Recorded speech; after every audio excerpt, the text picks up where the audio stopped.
Entre 1955 y 1962, un grupo de ocultistas altamente instruidos en los secretos de la cábala y la magia ceremonial se unieron con un solo propósito: contactar con entidades provenientes desde fuera de la realidad misma. Por muy extraño que esto pueda sonar, cada uno de los miembros de esta fraternidad se enfocó en volverse una antena receptora de mensajes de una dimensión más allá de todo lo conocido. Los resultados son tan fascinantes como aterradores. En medio de estos experimentos, quedaron registradas víctimas mortales reales en los reportes internos de la Orden. Hoy vamos a conocer a la Orden Tifoniana de Kenneth Grant y los oscuros experimentos de la Logia Nueva Isis. Pero antes de hablar de la Orden Tifoniana o de la Logia Nueva Isis, debemos conocer al hombre que lo inició todo. Kenneth Grant fue un miembro destacado de la Ordo Templi Orientis, donde llegó a ser el secretario personal del mismísimo Aleister Crowley. Durante su tiempo juntos, Grant se dedicó a transcribir la correspondencia y los escritos de Crowley, adquiriendo un conocimiento profundo de la religión de Thelema, el cual Crowley fundó tras su encuentro con la entidad preterhumana conocida como Aiwass en el Cairo en 1904. Este encuentro dio origen al Libro de la Ley, la piedra angular que anunciaba la nueva era, el León de Horus. Sin embargo, a Grant la idea de Thelema no le resultó atractiva de inmediato. Su verdadera pasión siempre fue la tradición oriental, especialmente el Tantra de la India y el Tíbet. De hecho, ya era un autor reconocido por sus numerosos artículos sobre el tema, pero la semilla de Thelema ya estaba plantada en su psique. El contacto con Aiwass le parecía un suceso clave en la historia humana y terminó llegando a la misma conclusión que Crowley. Existen inteligencias que escapan a la comprensión humana y contactarlas es el siguiente paso necesario para nuestra evolución. Esto lo empujó de regreso a la magia ceremonial de Occidente, pero integrando algunas de las tradiciones orientales menos comprendidas, especialmente el Bama Mark o Sendero de la Mano Izquierda. A diferencia del concepto occidental basado en la rebeldía, el Bama Mark busca la iluminación a través de la ruptura de tabúes y el choque mental.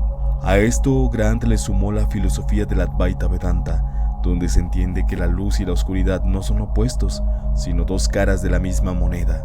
Para Grant, cualquier separación era una mera ilusión. El verdadero potencial residía en la unidad de los extremos. Tras la muerte de Crowley, Carl Germer heredó el liderazgo de la Ordo Templi Orientis, y a la muerte de Germer, Grant reclamó formalmente el título de líder de la orden, respaldado por su elevado grado, su cercanía con Crowley y su maestría en el esoterismo tanto oriental como occidental. Sin embargo, su reclamo fue visto como una declaración de guerra por los miembros más ortodoxos. La OTO nunca fue popular en Londres. Para la sociedad, Crowley era el mismísimo anticristo, pero lo realmente extraño es que para los propios telemitas, Kenneth Grant era un auténtico hereje. Sus prácticas mostraban una fascinación inusual por la oscuridad y la destrucción disruptiva. Crowley había dejado una advertencia clara: todo aquel que se atreva a reinterpretar el Libro de la Ley debe ser considerado un centro de peste. Grant no solo lo reinterpretó, sino que le inyectó conceptos radicalmente ajenos. A través de su esposa Steffi Grant, entabló una profunda amistad con Austin Osman Spare, el ocultista que había roto con la estructura rígida de la Golden Dawn, renunciando a ella y rechazando su metodología por métodos más espontáneos. Spare aportó el concepto de el Sabbat de las brujas, pero no como un aquelarre en el bosque, sino como una dimensión paralela, donde existe un tráfico de comunicación y sustancias con entidades del exterior. Esta unión dio origen al culto de Soskia, sentando las bases de lo que hoy conocemos como la magia del caos, popularizada por figuras como Peter J. Carroll o Alan Moore. Si el estilo espontáneo de Spare ya era controversial para una orden de herencia masónica, no era nada comparado con el punto más polémico de la filosofía tifoniana, el origen de los dioses. Para la orden tifoniana, los cambios de era no eran unos simples ciclos astrológicos, sino que tenían un origen extraterrestre, una antigua raza influencia a la humanidad desde afuera de los confines del árbol de la vida. Estos seres buscan filtrarse en nuestra realidad a través de cualquier medio y han encontrado el vehículo perfecto: los escritores de ciencia ficción y los artistas surrealistas. Bajo esta lógica, el mago no siempre es el mejor canal porque sus creencias y su ego contaminan el mensaje. En cambio, el artista cree que solo está creando ficción inspirada por sus pesadillas. Por eso transmite mensajes sin filtros. Para Grant, estas obras de ficción contienen una carga esotérica real que solo el ocultista iniciado puede decodificar a través de la gematría, revelando las verdades ocultas detrás de los números y las letras. Uno de estos escritores de ficción, influenciados por las fuerzas del exterior, por no decir el más influyente dentro de la corriente tifoniana, fue Howard Philip Lovecraft. Su literatura, poblada de dioses primigenios y abismos cósmicos, es de las más oscuras y aterradoras en la historia de la ciencia ficción. Lo fascinante es que Lovecraft era un hombre profundamente escéptico y materialista. Sin embargo, para Kenneth Grant, él representaba el ejemplo perfecto de cómo se comporta una antena estelar. En sus cartas, Lovecraft no hablaba de inspiración, sino de una necesidad biológica por escribir. Relataba cómo fuertes dolores de cabeza lo atormentaban durante noches enteras, impidiéndole el descanso. Estos síntomas solo cedían concediéndole paz una vez que terminaba de plasmar sus cuentos en papel. Esta experiencia es un eco directo de lo que vivió MacGregor Mathers, el fundador de la Golden Dawn. Mathers reportaba malestares físicos similares tras sus encuentros con los jefes secretos, aquellas entidades incorpóreas que dictaron las prácticas y la filosofía de la Aurora Dorada. Para la Orden Tifoniana, la conclusión es clara: ambos estaban siendo usados por la misma fuente externa, pero solo uno de ellos era consciente de ello. Así, para Kenneth Grant, la obra de Lovecraft no era solo literatura, era un mapa cifrado. Para entender la tradición tifoniana debemos desplazar al ser humano del centro del universo y aceptar la existencia de los grandes antiguos. Estas son inteligencias transdimensionales que operan más allá de nuestra percepción. En el sistema de Grant, ellos son los emisores de un código, la palabra Al, que designa a los ancianos. Su estructura no es una religión, sino un grupo cósmico de poder. Nuit es el espacio infinito y la reina de donde emana toda la energía. Hadid es el motor que engendra a los grandes antiguos. La semilla atómica que, bajo el velo tifoniano, revela su verdadera identidad como Sed Shaitan. Aquí es donde la teoría de Grant se vuelve fascinante. Él propone que Sed es el espíritu detrás del Sol, una fuerza que se manifiesta a través de Saturno. Grant llega incluso a crear una síntesis nominal, Sed-Hulu, un sinónimo de Cthulhu. Para la Orden, Cthulhu no es un monstruo de ficción, sino el hierofante supremo que dirige la corriente ofidiana desde las estrellas hasta nuestra psique.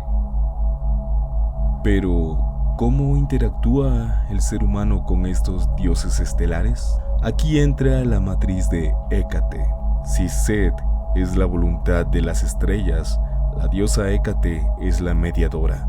Ella abre el acceso al reino de los profundos, entidades que habitan en Binah, en el gran mar de la conciencia abisal. Su lenguaje es anfibio y se manifiesta a través de la serpiente, el pulpo y, fundamentalmente, la rana.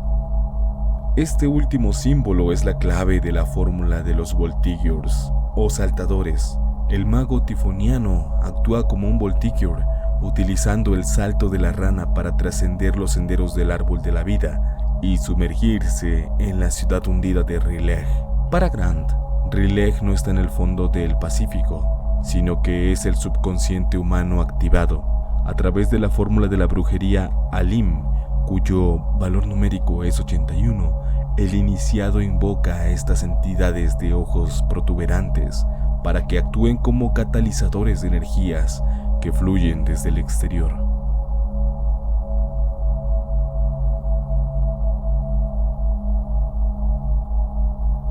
De la conexión Lovecraft-Crowley y del polémico Necronomicon de Simón podríamos hablar extensamente, pero debido a su complejidad dejaremos esos temas para otra ocasión.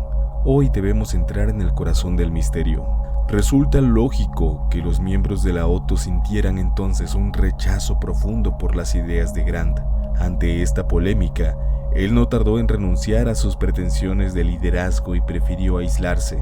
Lo siguió un grupo de adeptos avanzados, hombres y mujeres, cuyos nombres nunca fueron confirmados, formando uno de los círculos ocultistas más secretos, crípticos y siniestros de la historia, la logia Nu Isis. Establecida en Londres entre 1955 y 1962, esta logia operó durante 7 años en un silencio absoluto. Su intención era establecer un tráfico con entidades provenientes de una dimensión más allá de la falsa Sefira de Da'at, un lugar fuera de los círculos del tiempo conocido como la zona Malva. Para Grant, el ritual no era una oración, sino una extracción. La pieza medular era la sacerdotisa, a través de cuyos chakras activos se decantaban los kalas, una sustancia espiritual y alquímica que se manifestaba durante el contacto con estas inteligencias extraterrestres. Los métodos de la logia Nu Isis eran tan extremos que poco se sabe de sus prácticas en profundidad. Sin embargo, gracias a los reportes expresados en las trilogías tifonianas, sabemos que lo que ocurría en el clímax de estos rituales era, a menudo, aterrador. Las fuerzas invocadas no siempre eran dóciles, y las consecuencias de abrir la puerta a la zona Malva pronto empezarían a cobrarse su precio. A continuación, haremos una lectura de los reportes obtenidos directamente de las obras Hecate's Fountain y The Ninth Ark, donde se evidencia parte de los fenómenos más extraños que sucedían durante los rituales de la logia Nu Isis.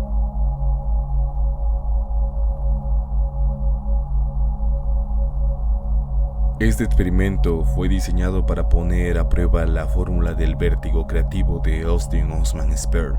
Para ello se erigió en una residencia privada una maqueta metálica del árbol de la vida, de 15 metros de altura, situada directamente sobre un pozo supuestamente insondable que servía como portal de comunicación con los profundos. La estructura funcionaba como una gran jaula. Los devotos de Cthulhu se agachaban en posturas de esfinge alrededor del pozo, mientras que la esfera de Da'at brillaba con una luz malva. Mula, una adepta iniciada y artista profesional de circo, realizaba acrobacias desnuda en un trapecio cromado, balanceándose sobre el vacío mientras que el acólito principal evocaba las entidades estelares. Lo que siguió desafía cualquier explicación lógica. Durante el rito, la esfera que representaba a Yesod, la base de nuestra psique, se desvió de su estado natural y fue reemplazado por la vibración de la zona malva de Da'at, que pareció caer por la columna del árbol hasta quedar suspendida sobre el agua del pozo. En ese instante, las correas del trapecio se rompieron. Mula cayó al pozo gritando, pero según los testigos lo que apareció en el agua no fue un reflejo, fue una masa oscilante de tentáculos que envolvió a la sacerdotisa y la arrastró a las profundidades. El cuerpo de Mula fue expulsado casi de inmediato en medio de una lluvia de fluido negro. Sin embargo, Kenneth Grant afirma que su alma nunca regresó con ella. La mujer permaneció en un estado de inconsciencia total, una cáscara vacía, hasta su muerte física en 1958. Para la logia tifoniana, este fue el resultado de saltar desde la conciencia humana solar, Tifaret, hacia la zona de Sirio, Da'at, sin la preparación adecuada. Mula no cayó en un pozo de agua, cayó en una brecha dimensional.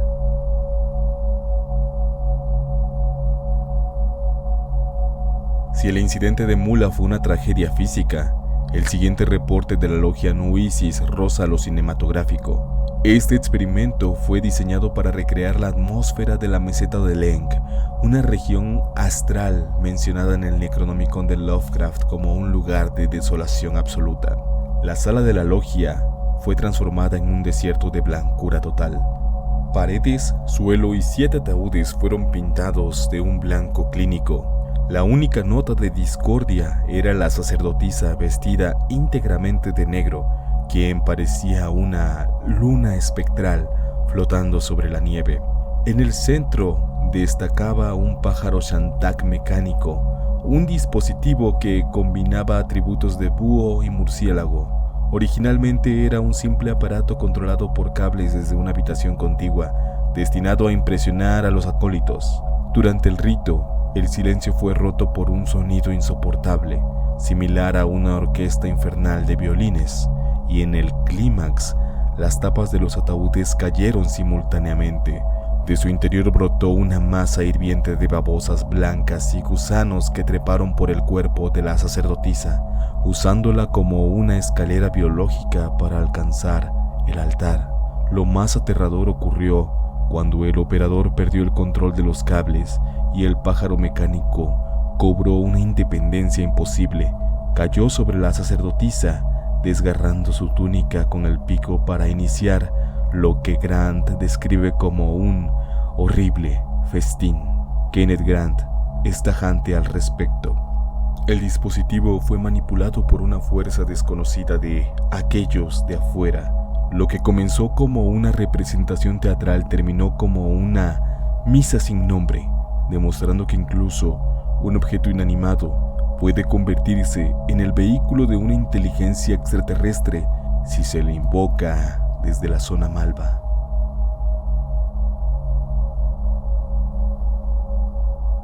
Para el cierre de estas crónicas debemos hablar de un evento que no pudo ser contenido entre 4 paredes, un ritual de alta complejidad que terminó manifestándose en las calles de Londres de los años 50, dejando tras de sí un objeto que desafía las leyes de la geología, la piedra de Ijahar.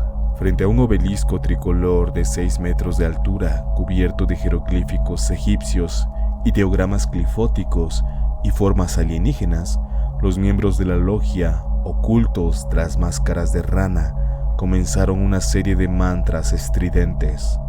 A medida que la energía subía, los jeroglíficos del obelisco comenzaron a reordenarse por sí mismos. De la estructura nació una sombra vasta y porosa que derramó una lluvia de polvo malva sobre los acólitos, sumergiéndolos en un sueño magnético profundo. Lo más impactante es que el ritual sangró hacia la realidad civil. Cerca de Baker Street, los transeúntes informaron de fenómenos imposibles. Una neblina rosa y púrpura escapó por las ventanas de la logia, extendiéndose como un hongo sobre los edificios. Otros dijeron que un objeto en forma de triángulo, estrecho y largo, salió disparado desde el edificio hacia la luna.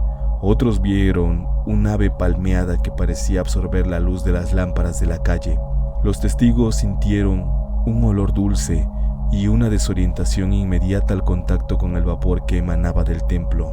Al día siguiente, al desmontar el obelisco, encontraron en su base una piedra negra con forma de huevo, sumergida en una sustancia aceitosa. Kenneth Grant la identificó como la piedra de Ijahar, un objeto que resonaba con la zona malva. La piedra no era inerte, cambiaba de forma, alteraba sus facetas, brillaba con distinta intensidad según quien la sostuviera, demostrando una afinidad energética con su portador. Para la orden, este era el huevo de Akasha, de la entidad conocida como LAM. Muchos podrían pensar que con el fin de la logia New Isis en 1962 la puerta a la zona malva se cerró para siempre, pero en el ocultismo nada muere realmente, solo cambia de forma. La orden tifoniana continúa activa en la actualidad bajo el liderazgo de Michael Steele, manteniendo viva la llama de las enseñanzas de Grant para una nueva generación de iniciados. Y no están solos. La influencia de esta ciencia oscura se ha ramificado en órdenes hermanas que operan en los rincones más profundos del mundo moderno. La logia Horus Ma'at, que fue fundada por Nemad Nahadna, es una organización que sigue explorando las fronteras de la conciencia humana, manteniendo una presencia activa y publicando periódicamente una revista, un faro para los buscadores de la gnosis actual. El vudú gnóstico, figuras como Michael Bertiox y Sean Woodward han llevado las bases de Grant hacia las religiones afrocaribeñas, fusionando el horror cósmico con la potencia del vudú en un sistema de magia técnica sin precedentes. Y el ninsugo, incluso el polémico Necronomicon de Simón, ha encontrado una evolución moderna. El autor conocido como Warlock Asylum ha sintetizado estos rituales en el ninsugo, una disciplina marcial y espiritual que busca la comunión con las mismas fuerzas que Grant invocó hace décadas. La corriente tifoniana no es un capítulo cerrado en la historia, es un organismo vivo que respira a través de publicaciones, foros y rituales privados en todo el globo. Kenneth Grant abrió una grieta en la realidad y a través de ella las voces del exterior siguen susurrando a quienes tienen el valor o quizás la locura de escuchar. ¿Y tú qué crees? ¿Crees que estos rituales son simples juegos mentales o estamos ante una tecnología espiritual capaz de rasgar el velo de nuestra existencia? Déjanos tu opinión en los comentarios y si quieres profundizar en la figura de Lam o en el misterio del ninsugo, suscríbete, activa la campana. La exploración de la zona Malva no ha hecho más que empezar.